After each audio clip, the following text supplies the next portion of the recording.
I don't know about you, but in this era of misinformation, conspiracy theories, and alternate facts, I find great comfort in science. So today, in honor of this magnificent method that the human animal has developed to improve its chaotic circumstances, we celebrate recent firsts in scientific observations and achievements. You'll hear from the lead researchers behind headlines like, "For the first time, scientists have received a radio signal from an alien planet," "Malignant cancer diagnosed in a dinosaur for the first time," and "For the first time ever, scientists caught time crystals interacting." Don't worry, I didn't know what time crystals were either, but you'll find out, and you'll feel better for it. I'm Chion Wolf. That's next on Audacious, right after the news.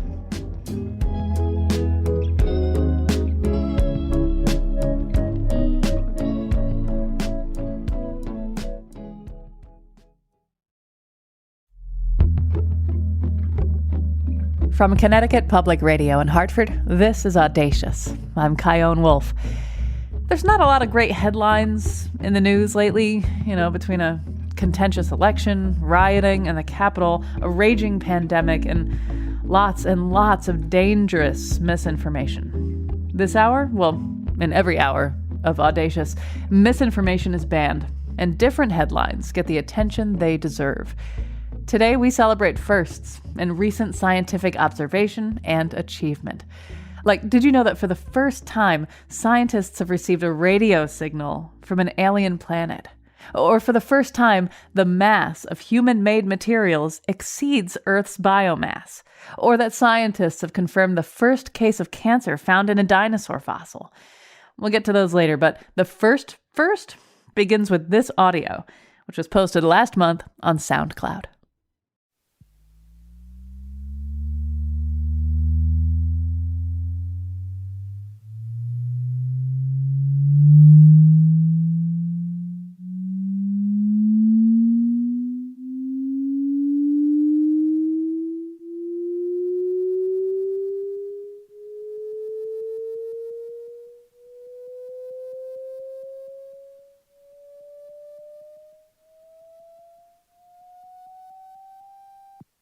That was the sound of a perfect fluid, and it was recorded for the first time ever by a team of scientists at MIT.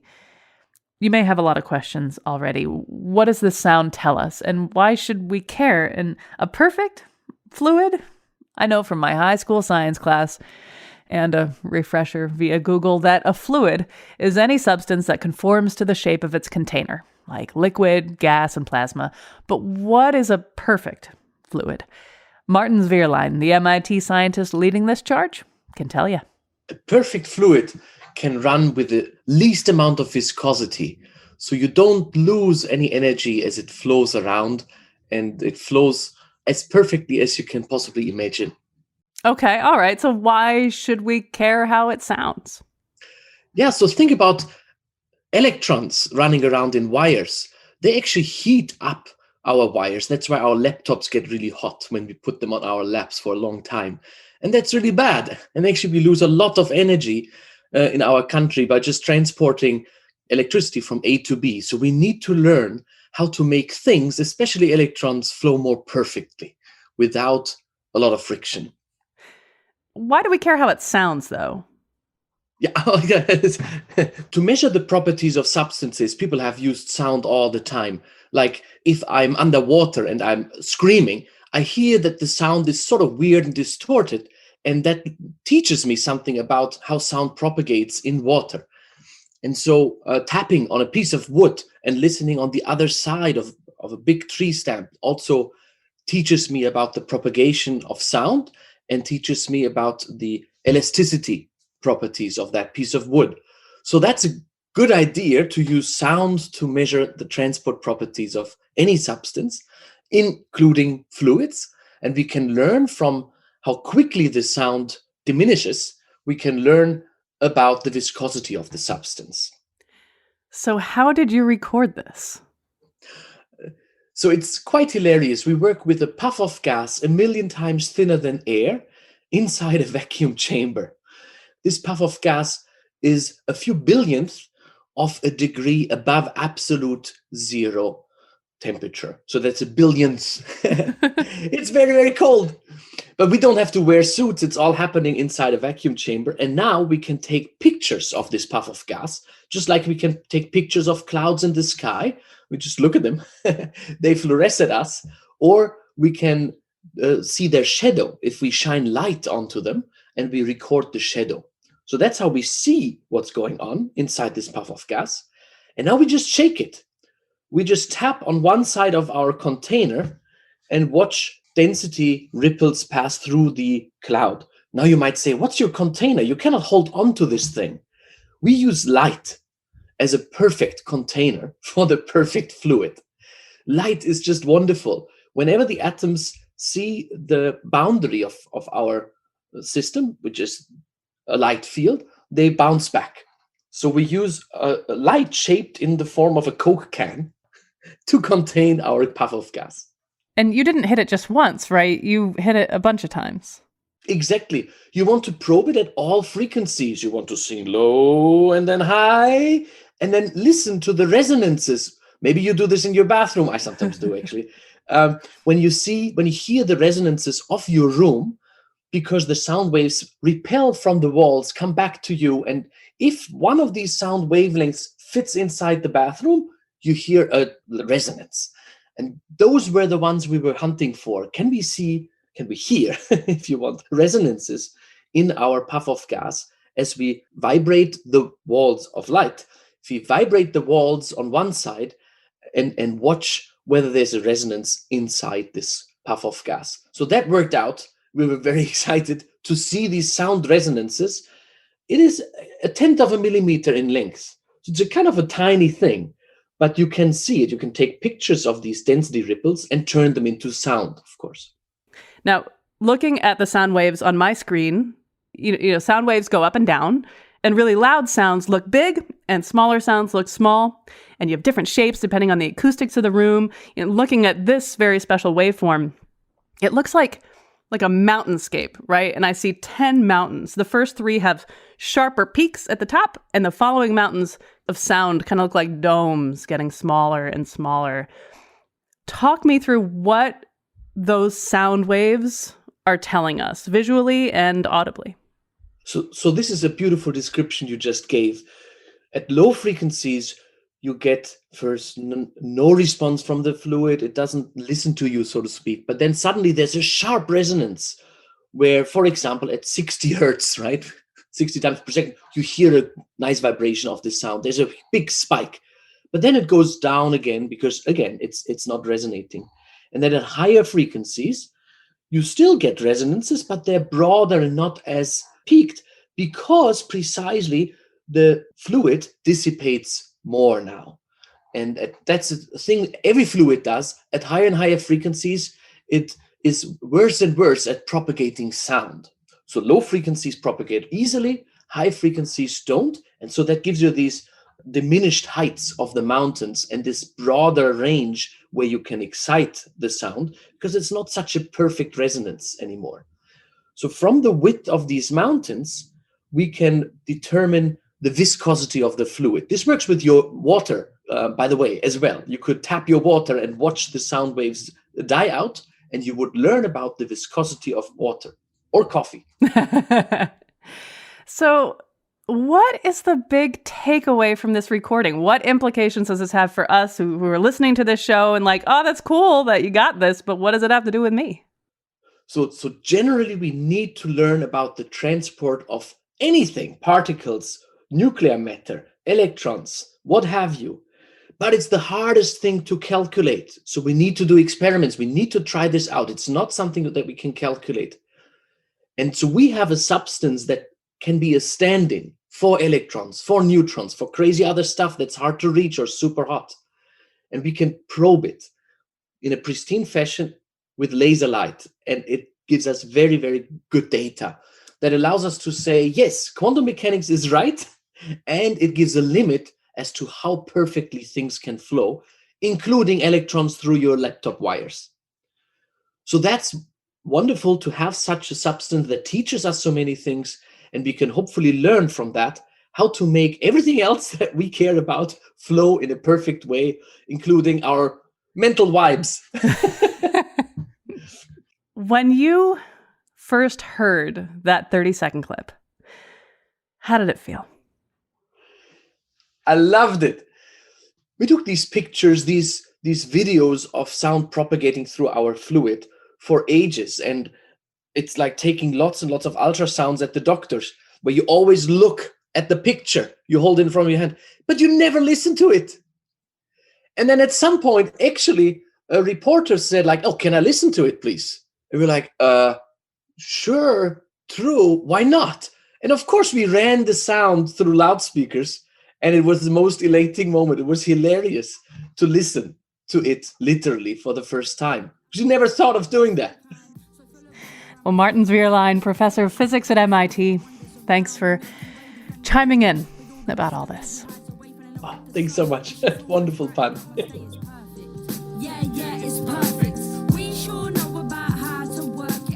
Speaking of flowing things, here's a headline for you from October. For the first time, physicists have achieved superconductivity at room temperature. Cool. I mean, room temperature. But what does this achievement mean for us?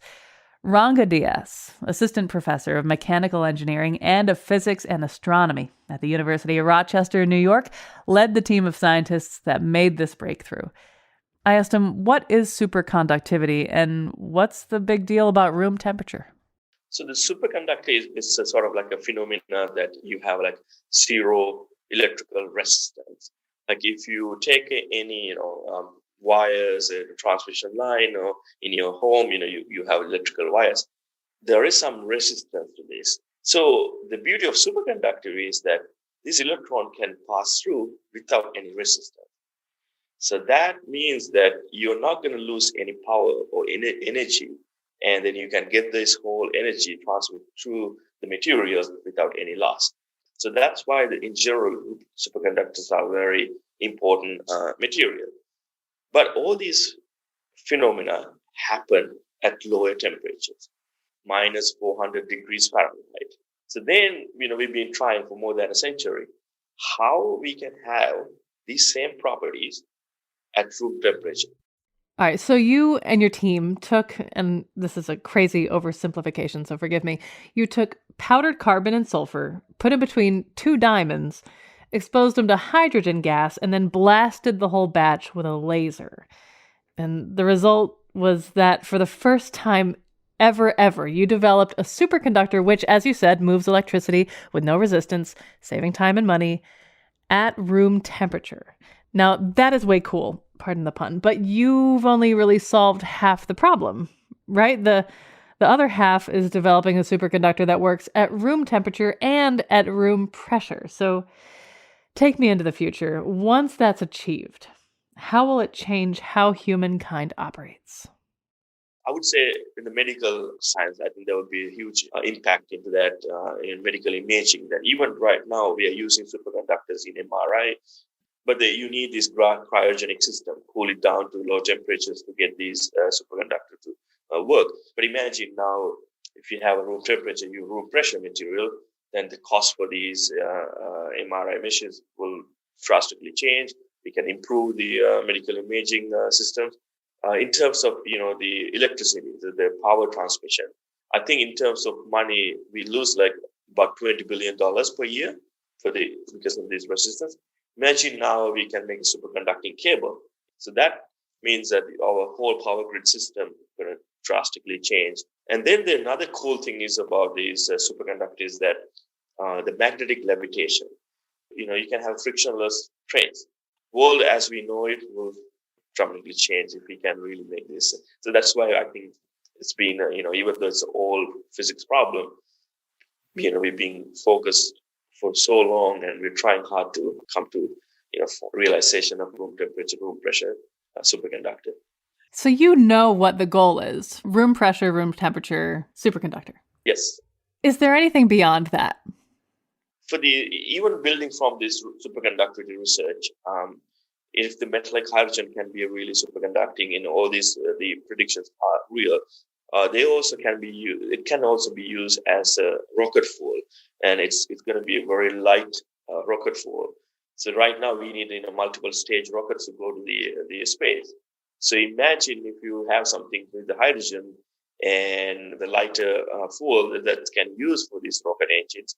So you probably don't need a 2-stage or 3-stage rockets to go to outer space. So your space travel will be totally different.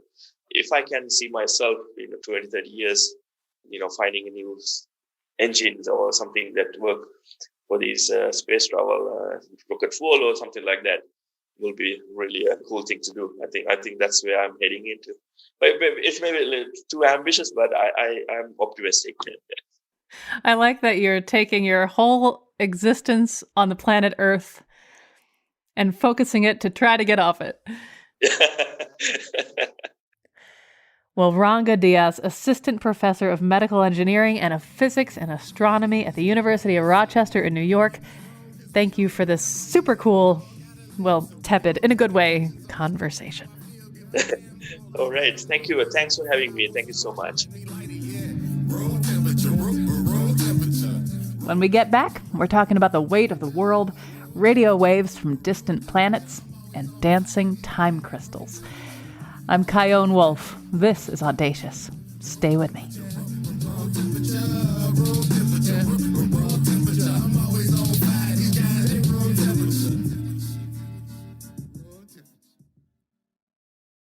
This is Audacious. I'm Chion Wolf. Today we're celebrating the first month of the year by learning about recent firsts in scientific observations and achievements. Like the first time we've received radio signals from a planet outside of our solar system, and how time crystals have finally been observed interacting. Don't worry, I didn't know what a time crystal was either. Stand by. In the final segment of the show, you'll hear about a team of paleontologists and oncologists who diagnosed cancer in a dinosaur bone. But first, more firsts. Take a look around you right now. You may see some bricks, concrete, steel, plastic, definitely plastic, asphalt, stuff humans have made.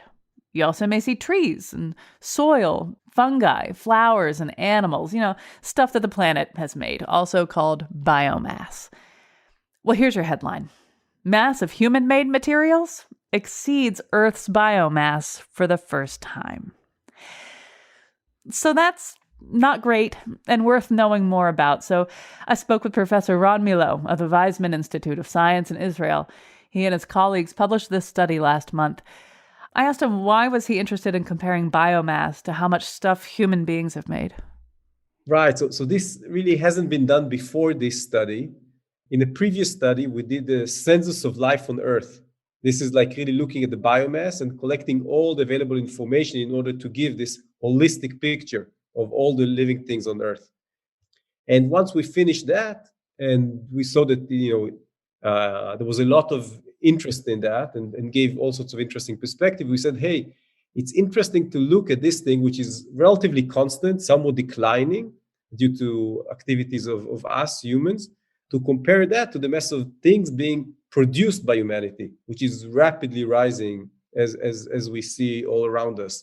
And then we said, okay, if there's something that's rapidly rising and something that's relatively constant, at some point they're supposed to intersect, meaning at some point in time, we'll be transitioning into a situation where there will be more things produced by humanity than all living things on Earth. And we didn't guess when we raised the question that we'll find out a few years later that we are really at that transition point in time. Now I want to back up a little bit. My mind boggles at the prospect of measuring, weighing biomass and weighing all the stuff we've created. So how exactly did you estimate the weights of all this stuff? In terms of biomass, we really aggregated data from hundreds and hundreds of studies, each one building on many previous studies. And that gave us values on, fish in this ocean and plankton in another ocean, the mass of trees from satellites and how this compares to measurements on the ground, et cetera. And so it took several years and it built on all of that previous knowledge, and that enabled us to finish the biomass part of it. On the other side, looking at the stuff created by humans, what's known as anthropogenic mass, meaning mass produced by humanity in products. So this is based on a field of study called industrial ecology, where they created databases based on the Bureau of Statistics of different countries, different industries. So you would find like the cement industry in India, and they have an association and they need to give the information to the Bureau of Statistics of India. And there you have everything there. And then production of glass in the US, you have aggregated information on that, and cement in China. And then you have to aggregate all of that information. And scientists have been very busy doing that for several decades. And so colleagues in Austria, in Vienna, has actually assembled a huge database of all of that collection of information. And now what we did is combine these two together to give us this comparison. What's some of the heaviest stuff that we humans make? Yeah, so what would you guess? Steel. So steel is definitely a big one, but the biggest one is actually related to buildings and infrastructure. So we find that the biggest components in terms of anthropogenic mass, this mass produced by humanity, comes from concrete, and it comes from aggregates that are used as the base in order to build buildings and roads, etc. So below the asphalt, which is also a big contributor, you also have a lot of mass of those aggregates. And then indeed metals such as steel and aluminum, etc., are also accounted for. I know that changes in human behavior, in so many cases, it's not a straight line up a graph. It's often a zigzag, right? Like during the Great Depression, you've noted that the growth of human mass slowed. Is there any chance that this achievement, if you want to call it that, of human-made stuff surpassing naturally grown or living stuff is maybe it's an ebb or a flow type of thing, that maybe we will zig or zag the other way in 2021, but, without a Great Depression to make us do it? So unfortunately, the mass of, the weight of things we created, it accumulated, for decades. It's not something that's easy to undo or to change rapidly. And whatever the impacts of COVID-19, I don't see that even, making a big dent one way or the other. Like it's a dent, but really just a dent. But I think this is not necessarily the message or the key take-home message, in the sense that it's not only, okay, I think this serves in order to give us this realization that we became a dominant force in shaping the face of the planet. And it's part also of our quality of life and things that we enjoy. So it's not easy to undo, or I'm not claiming that, I shouldn't enjoy the house I live in or the cell phone that I'm using. But I think with this realization also comes some responsibility, that because we're not just a tiny component on Earth, in terms of mass, whereas, our weight is as equal to and now becoming bigger than all of the living things around us, I think we should think twice about, how do we build our houses? How much are we using single-use plastic or other stuff? And all of those things, I think, are part of the understanding and trying to, navigate and decide on the actions that we take. So what's the worst case scenario? Unfortunately, there are a few. One of them relates to climate change. We could get into these tipping points where the Earth system is really sliding into a new steady state or a new condition that would be very difficult to undo in the lifetime of either us or our children or our grandchildren. And that is a worst case scenario, making Earth a small inferno, in the sense that, it really transitions into a condition that we wouldn't enjoy being in. Has this information and this study changed how you feel about humanity?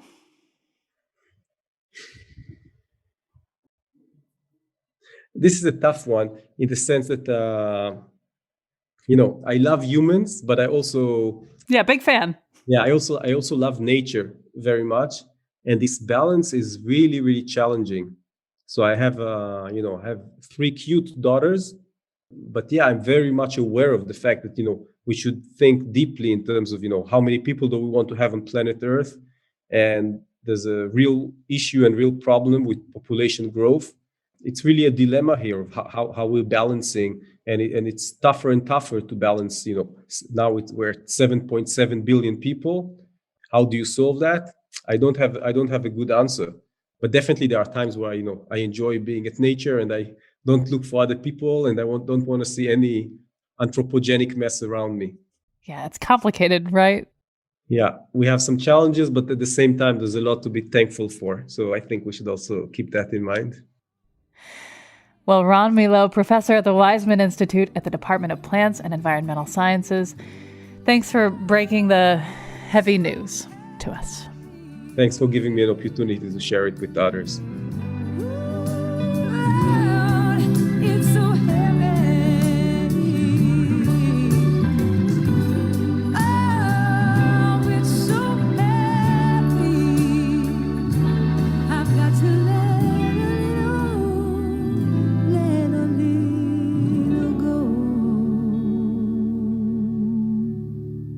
That was Susan Tedeschi of the Tedeschi Trucks Band with some really good advice. Now, before I'd mentioned time crystals, I'd never heard of them until I saw this headline.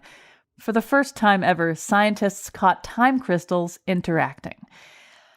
Unless you're into quantum physics, you may be asking yourself, what in the world are time crystals, and what's the big deal that we can finally watch them mix and mingle?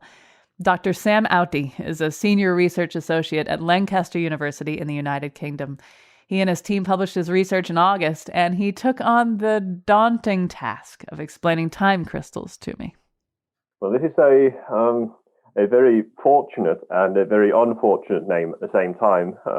It sounds like science fiction, admittedly. So what you're suggesting is a system which is constantly moving. So basically, you take a large amount of particles, and then you expect them to move in a repeated way or in a non-repeated way, but anyway, move instead of being stationary. And that they would do so somehow like spontaneously, or like that this would be the characteristic feature of the state of matter. Now, that's unfortunately impossible, because, well, I mean, everybody who has studied physics or even heard about physics will tell you that a perpetual motion machine cannot exist. In quantum physics, it's fine for things to move forever, but it's only fine if you can't see it. It kind of baffles the mind, like that something being observed would be affected by being observed, but this is quantum physics and everything's wonky. Well, observing sounds like I'm looking at it, but what it actually means is that you can connect to it. You can have an interaction. Now, if you can't have an interaction, then it means that nothing can leak out. So then, therefore, motion forever is not a big deal. But if you can observe it, by which I mean that you can interact with the system, then it also means that it must be able to leak. And so therefore it will die eventually. This is the kind of the trade-off which you get if you want to study a time crystal. I want to back up a little bit and maybe use some analogies so people can further wrap their head around time crystals. The jump rope analogy I read is, imagine, I spent a lot of time trying to understand time crystals before talking with you. So the jump rope analogy I read is, imagine two people holding a jump rope and swinging it for a third person doing the jumping. In ordinary states of matter, the rope makes a circle every second, and the person must jump every second. But in a time crystal, it's as if the jumper lifts his or her feet every other time the rope hits the ground, and yet somehow keeps time and does not get entangled in the rope. Is that a good analogy? So what you want is a system which moves spontaneously. And one way of showing that the motion is spontaneous is that you push it one way, but it moves in some different way. And so, for example, you wave the system back and forth at one frequency, but the system moves at some different frequency. And that's what this jump rope analogy is trying to kind of catch. Another one is that there is nothing like synchronous at all in the way you excite the system, this can also be done. You can just kind of hit the system, and then it will find its way to this like periodic motion on its own. So if we use this jump rope approach, maybe this would be something like, okay, you've got this jump rope and you attach one end to a wall, and then you just like pull the rope instead of waving it back and forth, and it somehow starts to rotate, even though you didn't really encourage it to do that. So, okay, cool. Like, you got to observe two time crystals interacting. What in the world does that have to do with us? Why should we care? There is really a very large effort now to create quantum devices. So devices which for example, calculate something like a computer, which cannot be done with classical computers. For this kind of purposes, the interaction which we found in the time crystal context is a very basic requirement for doing pretty much anything. And while our system is very cold and requires some heavy infrastructure, turns out that there is a room temperature system with similar physics.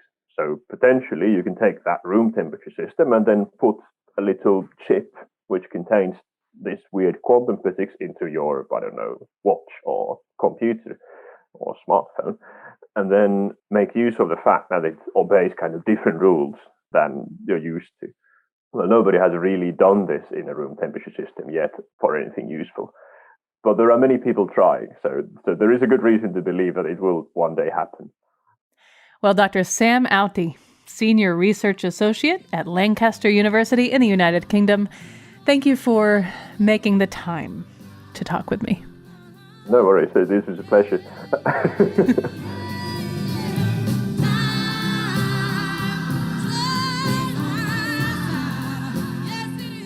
All right, here's your next headline. For the first time, scientists have received a radio signal from an alien planet. Okay, calling it an alien planet is a bit crude. Receiving signals from an exoplanet from outside our solar system is what's going on here. And we've got Dr. Jake Turner and his team to thank for the big news. He's a postdoctoral researcher at Cornell University and a member of the Carl Sagan Institute. He's the one who led the quest to detect these signals. I asked Jake to talk to me about what kind of radio transmissions he's talking about. Are they the same kind of radio transmissions you're hearing my voice through right now? Kind of. So we are listening at radio waves, but they're actually different frequencies than we can hear with the human ear. They're natural radio waves, so they're not created by any artificial intelligence. And we've known, for example, in our solar system, this has been happening for Jupiter since 1950s, and subsequently all the other planets that have magnetic fields in our solar system. So this is not Jupiter Public Radio. This is just, what is it? Is it the sun bouncing off the planet and voila, radio signals? Well, great question. So basically what is happening is for our solar system, particles are coming from the sun, the solar wind. There's electrons and protons in the solar wind. These electrons get caught in the magnetic field of the planet. They gyrate around the magnetic field lines, and this gyration creates the radio waves. And that's actually what we're seeing. And what's interesting about that is as the electrons continue on the magnetic field lines, they're emitting radio waves the whole time, but eventually they're going to hit the atmosphere of the planet and cause the aurora that we see on, for example, on Earth and Jupiter. So tell me about this exoplanet that you are detecting these radio waves from. How far away is it? And how did you know to point all of your equipment there? Yeah, great question. So the planet that we're studying is Tau Bootes B. We call it a hot Jupiter. It's this massive Jupiter-like planet that's really close to its host star. It orbits in about 3 days. So it's zipping around its star really, really quickly. It's really hot. It's about 1500 Kelvin. So you don't want to go there. It's, more massive than Jupiter. It's about 5 times more massive than Jupiter. We've known it existed since the 90s. So it's one of the few first exoplanets we've detected. It's really close to Earth. It's 51 light years away, relatively speaking. That's pretty close. So my PhD advisor, John Matthias Grassemeyer, he works in France. During his PhD in 2007, so many years ago, he calculated all the known planets at the time and which ones would be good to observe radio emission on. And this was one of the top candidates. And we've been updating these calculations ever since that. Every year, every new planet's coming out, we update these calculations. And this planet was always on top. And basically why this planet is on top is, again, it's really massive. So we can actually see it. It's really close. And also it's really close to its host star, which means it's getting bombarded by a lot of electrons from its star. And the more electrons you have, the brighter the radio emission is going to be. So what changed in our technology and capabilities that made it so we finally got to detect these signals? Yeah. So we used a new telescope called LOFAR. It's the low frequency array in the Netherlands. So it's really sensitive for these types of observations. And so that was the first step. We needed this really good telescope. The other thing is we need really good software and hardware. And also one thing that we did in the study that a lot of other people didn't do previously was we tried to look at almost the entire orbit of the planet. And this is really important because the mission that we see is not always pointed towards Earth. It's going to be, periodically pointing towards Earth sometimes and sometimes not. If you think about like a lighthouse, basically. And so we tried to observe the most of the orbit of this planet as much as possible. And we actually did see that. Sometimes we saw a mission and sometimes we didn't. So we think that's really important for this as well. Now, I started off our conversation by reading this headline, and it was the headline that made me want to talk to you. For the first time, scientists have received a radio signal from an alien planet. When we see a headline like that, I imagine otherworldly creatures on a faraway planet with their own public radio shows, interviewing researchers and broadcasting jazz concerts and political pundits. Is there a part of you, Jake Turner, that hopes to detect evidence of living, breathing, or whatever they would be doing, extraterrestrial life? And would radio signals like this be a kind of holy grail in that sense? Yeah, I hope there is, intelligent life out there that are listening to our own radio stations and stuff. I'm a big Star Wars, Star Trek fan for sure. So yeah, and we've, SETI has been doing just what you're saying, has been looking for radio signals for many decades now from these artificial sources. Some of the same techniques that I used, and this study can be used for SETI searches as well. It's definitely something that is very exciting to see what happens, and there's a lot of research into that as well. Cool. Well, Dr. Jake Turner, postdoctoral researcher at Cornell University and a member of the Carl Sagan Institute, thank you for this otherworldly conversation. Thank you for having me. After the break, long-distance quantum teleportation has happened for the first time ever, but is this the same kind of teleportation you're thinking of? Plus, we compared this particular dinosaur bone to an osteosarcoma or bone cancer in a human, and they look almost identical in the same bone, same spot. Another big discovery that's the first of its kind. I'm Chion Wolf. This is Audacious. Be right back.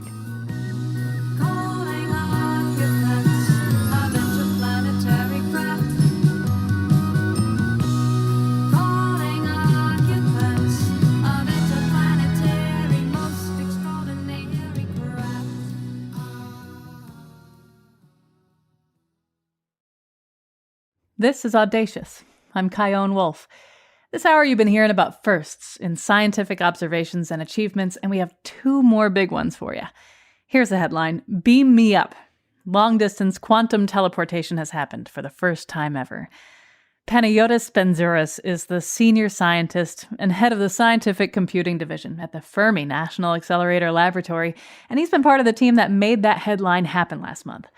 Another thing he's achieved since then is possibly a record number of eye rolls at the beam me up part of that headline, because we are not talking about Star Trek here. But we're not talking about Star Trek here either. First, I asked him, what does quantum teleportation achieve? It is clear, theoretically, because we haven't achieved everything we want yet, that we can, using quantum technology means, we can rely on quantum communications to deploy applications that we cannot deploy with classical means.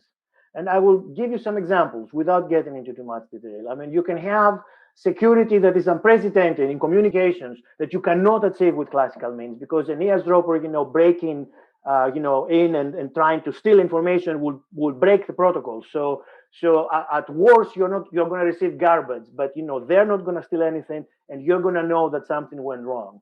Okay, so in very simple ways. And what does it mean? It means a lot for everyday life. It means that your personal information can be secure. It means that your bank transactions can be secure. You can have a GPS that is both more accurate and also unhackable. So, an evildoer, whoever this evildoer is, will not make our airplanes collide midair because they're going to do some bad things. In order to fully take advantage of the power of quantum computers, you're going to put them together like we do with classical computers. The only way to put them together in a quantum way for computations and exchange of information to happen at the most advantageous way is with quantum networks. Quantum teleportation is a very important element of building a quantum network, because the most elemental thing you can do is a quantum link from point A to point B. You need to quantumly link these two locations. So you use entanglement, and the way you send information from one location to the other is through quantum teleportation. So what we did is we demonstrated high fidelity, sustained operation of such a quantum teleportation channel over a large enough distance. Because when we lay people see the word teleportation, we think Star Trek. We think beam me up, Scotty. And I know that this misunderstanding is a thorn in your side, but is there any relationship between quantum teleportation, sending information this way, and sending anything else? I cannot answer this question. I can speculate. Let's say that somehow such a protocol will be discovered, okay, that will, take you apart into small pieces and somehow, imprint these small pieces in some kind of carrier and send you away, and then put you back together without putting, the left part of your brain where your foot is, and et cetera, et cetera. Let's say that this thing exists. It will have to be some kind of radiation, whatever. So yeah, I mean, everything is quantum at the end. So quantum will be, involved. But you're not talk hypothetically here. But I mean, my colleagues are gonna kill me. You really want to transfer yourself, huh? So let's say that I take all the information that is stored in your head, and now we can get into religion. So I should stop, because assuming that the only thing that you are is what the information that you have in your head and nothing else, then I can somehow encode that into my teleportation process somehow. I mean, I don't have the means now, but somehow in the future I might be able to do that. And then let's say that I've made somewhere far away a total copy of you, that is nothing, that is just like a shell. Exactly, a shell of you. And then I just go and just dump the information in your head, and you see how ridiculous that is. I mean, so anyway. So my last question is, now that you and your team have achieved all this, what's next? Very good. So actually, let me give credit to where credit is due. It's not just my team, Fermilab team. As a matter of fact, this is a collaboration between Caltech, Fermilab, Jet Propulsion Laboratory, and actually AT&T. So there is an entity that goes in the corporate world.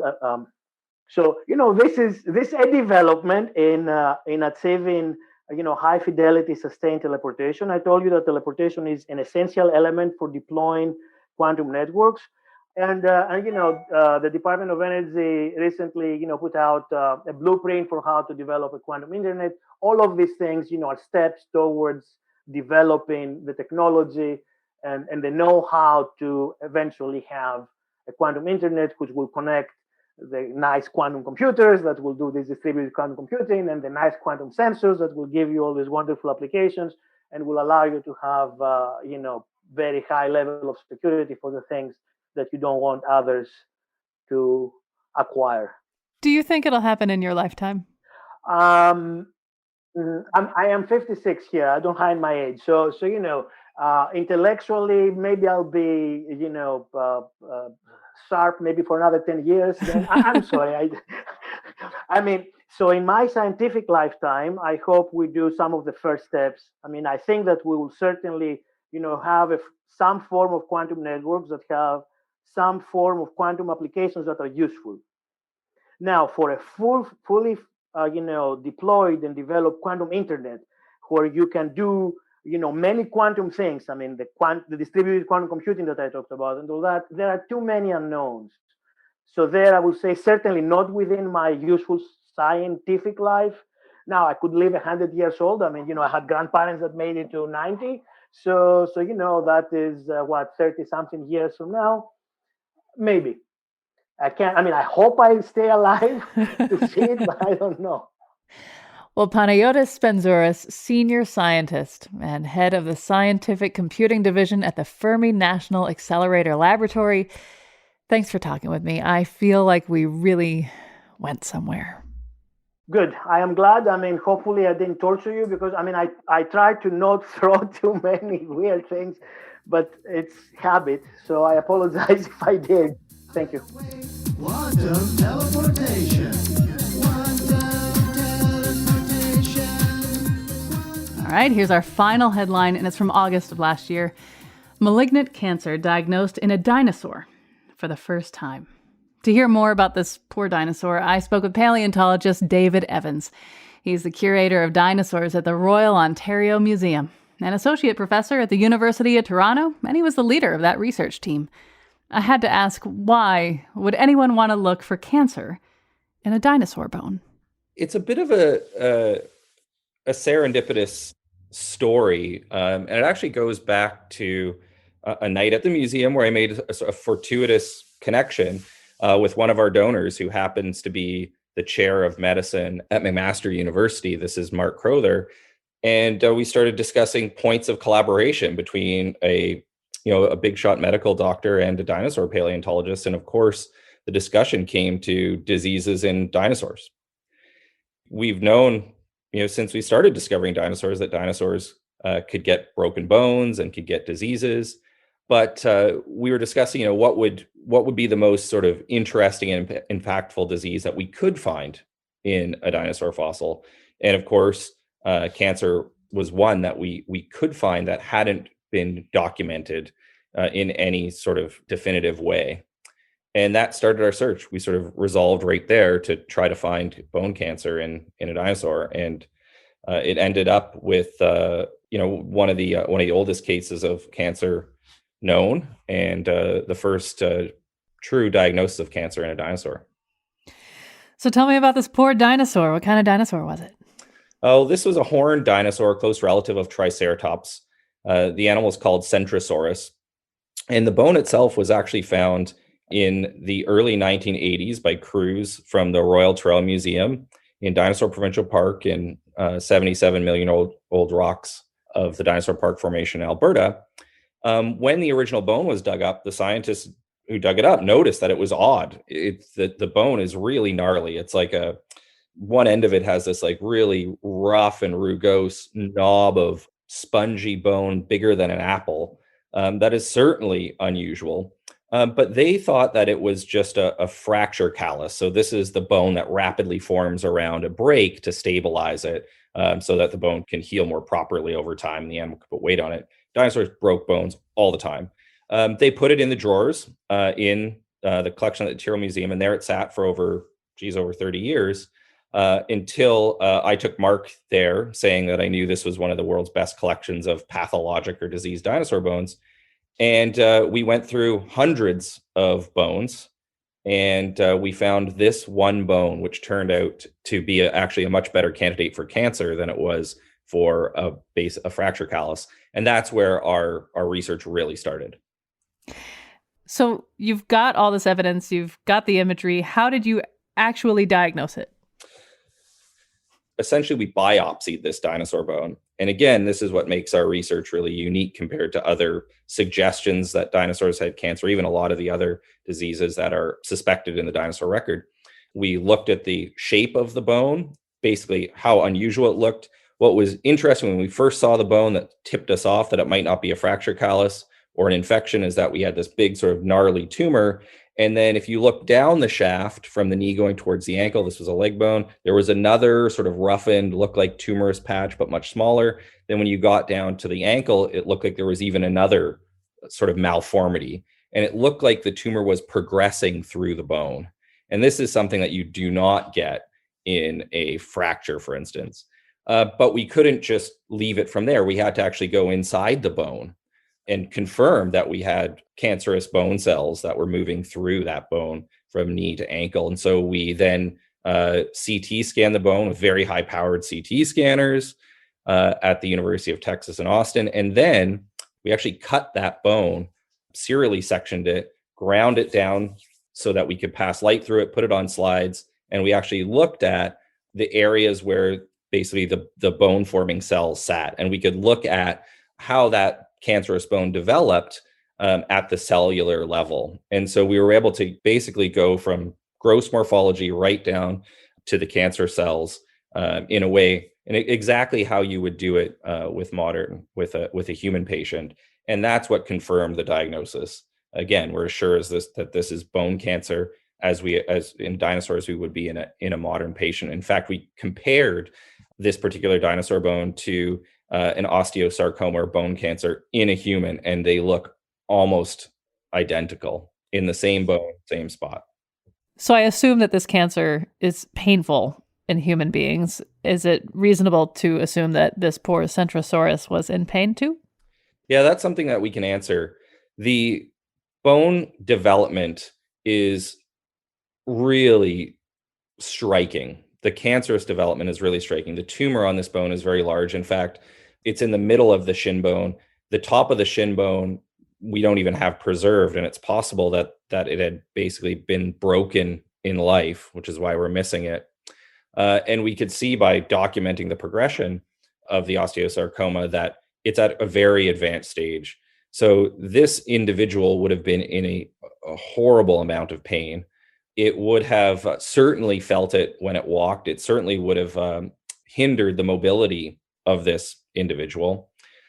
But it probably didn't kill this particular individual. And this is a bit of a twist in the story. So the original excavators found it in this bone bed of hundreds to thousands of other individual Centrosaurus, members of the same species, that all died together in what scientists have suggested or hypothesized is basically a coastal flood or a tropical storm type situation.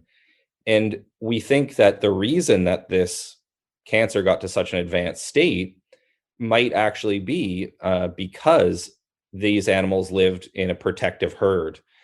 The animal would have certainly been in a lot of pain, and it would have been much more susceptible to attacks from some of these, marauding and menacing tyrannosaurs, which were the top predators at the time.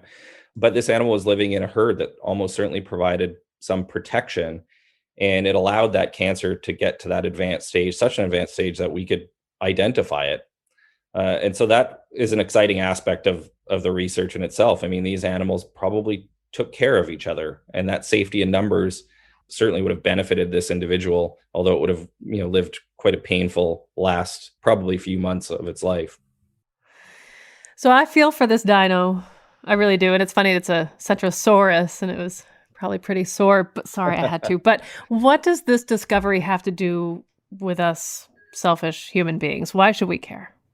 So this research gives us an interesting perspective on dinosaur lives. Dinosaurs are almost thought of as mythical creatures. And this shows that they were affected by some of the same illnesses and diseases, including debilitating, deadly diseases, like affect animals, including humans today. The other thing is that it gives us information on the antiquity and the distribution of these diseases in animals writ large. And this is important. It not only shows that both humans and dinosaurs were affected by cancer, but it shows, given how old their common ancestor is, over 300 million years old, that these diseases probably go back much further and affected all sorts of animals with bones over their entire evolutionary history. It also gives insight into the evolution of osteosarcoma in particular. What's interesting about osteosarcoma in humans is it's actually most common in younger individuals that are actively growing, and it tends to manifest itself in the bones that are the most rapidly growing, those of the limbs, particularly around the knee. And the bone that we found of this Centrosaurus is a shin bone. It's a fibula bone, and it shows that osteosarcoma had basically the same MO over millions of years. It operated in a very similar way in the dinosaur affecting the rapidly growing long bones of the limbs in what we can tell is a subadult dinosaur, a rapidly growing dinosaur, as it does in humans. And so it's a real remarkable connection between dinosaurs and humans that describes, a relationship between cancer and bones that goes much deeper. My final question for you may be the most difficult. What's your favorite dinosaur? Oh, geez, this is a hard one. I'm a dinosaur lover of all shapes and sizes, but I'd probably say my favorite dinosaur is also from Alberta, lived alongside Centrosaurus, also a plant eater, but it's a duck-billed dinosaur called Parasaurolophus. Basically had a huge trombone-like crest coming off the back of its head that it used to make noises and communicate with other dinosaurs. And so that one's my favorite, the musical dinosaur. Is there any way to know how it sounded? There's been some pretty sophisticated modeling of what this dinosaur might have sounded like based on principles of acoustic physics. And you can listen to what this dinosaur might have sounded like. And it's pretty darn cool. Very low, sort of like tuba-like noises, very eerie, but really cool. Well, David Evans, curator of dinosaurs at the Royal Ontario Museum and associate professor at the University of Toronto. Thanks for this, I'm sorry, I have to do it again, dynamite conversation. Oh, it was absolutely my pleasure. Love talking dinosaurs. I couldn't end the show without playing you some of those sweet, sweet Parasaurolophus sounds. So here's our best guess of what those horns may have sounded like, according to the good folks at the Sandia National Laboratories and the New Mexico Museum of Natural History and Science.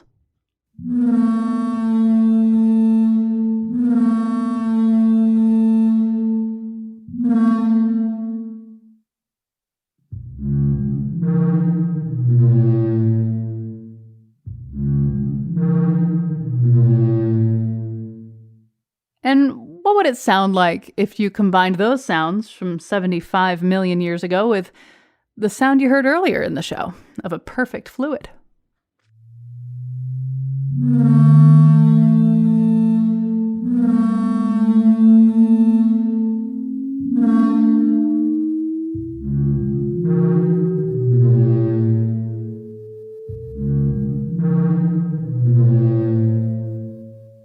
Now that's a remix. Audacious is produced by me and Katie Tolarski at Connecticut Public Radio in Hartford. To subscribe and listen back to shows about things like the philosophy that it's immoral to have children and we should collectively self-extinct, what it's like having your arm ripped off by a tiger, what it's like to be a 99-year-old record-setting, policy-changing World War II fighter pilot who's also transgender, and relationship advice from people who've been married for over 50 years. Visit ctpublic.org/audacious. Send me your reactions and show ideas on Facebook, Instagram, and Twitter at Chion Wolf. And my email is cwolf@ctpublic.org. And online, use the hashtag AudaciousPublic. Thanks for listening.